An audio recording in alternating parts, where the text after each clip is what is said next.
In the name of the Father, and the Son, and the Holy Spirit. Again, today we have a very busy afternoon, late morning, early afternoon, so I thought I'd offer some words at this time at the gospel lesson. Let me begin by telling you that as your priest for a little over a decade now, I've had the privilege to get to know many of you. I've gotten to know your families, your children, your pets. I've gone into your homes, your businesses. I've had breakfast with you, lunch with you, dinner with you, coffee. And I've also had the privilege to know not only the joys that you share with me, but also the privilege of knowing your struggles and your trials. And I am so grateful for that you feel that you can share these things with me, your vulnerabilities. And I want you to know that at untold hours, I pray for you and I think of you. Not only throughout those untold hours, but at every liturgy as well.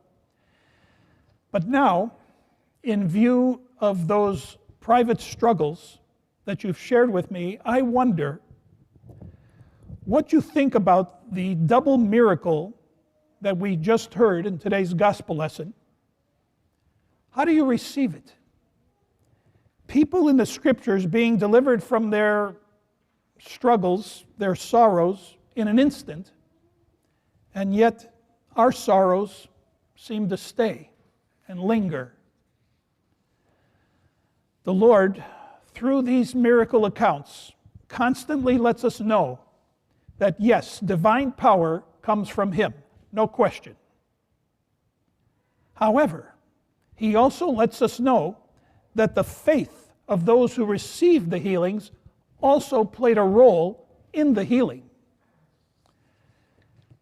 For example, again, the woman in today's gospel lesson, the Lord told her, "Daughter, your faith has made you well. Go in peace." And in the second episode of that same gospel, when Jairus learns that his 12-year-old daughter has just died, Jesus tells him, "Do not fear, only believe, and she shall be well." And indeed, her spirit returned and she was made alive. So there it is in black and white, two of many examples throughout the scriptures on how our Lord Jesus Christ has the power to heal, but also it would seem that He wants us to contribute and participate in our own healing. And what He requires of us and what He desires from us is faith. St. Paul tells us, without faith, it is impossible to please God. But let me ask you this. What happens to those of us who are not made well? People who suffer chronic illnesses.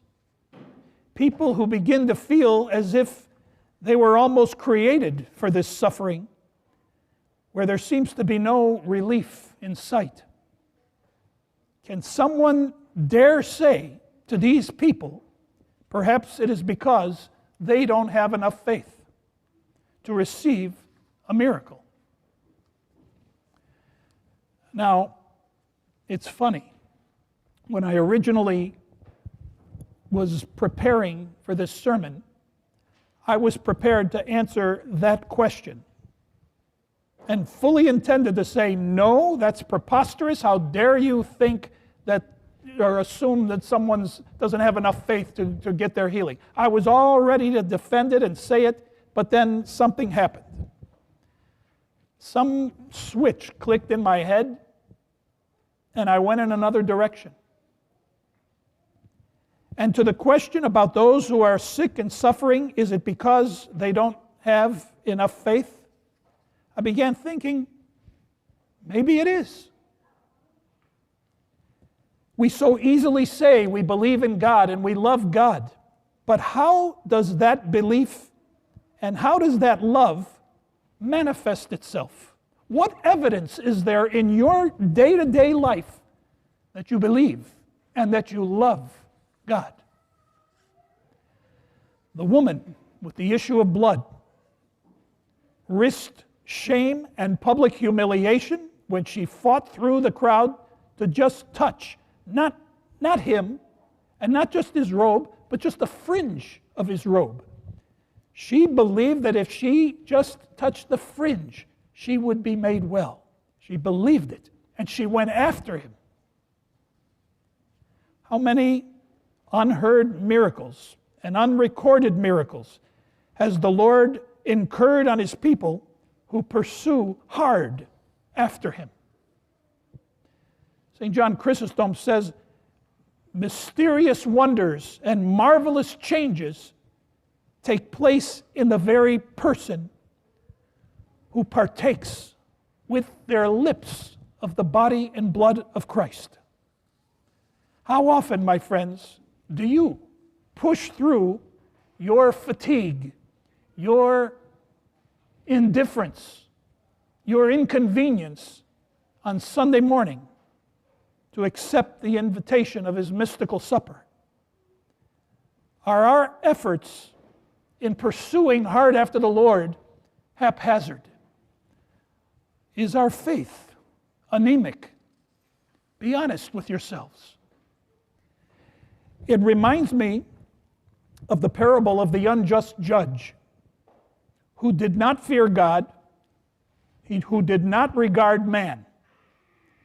This heartless judge was repeatedly approached by this persistent widow, asking for justice. Initially, the judge just spurned her, rejected her, no.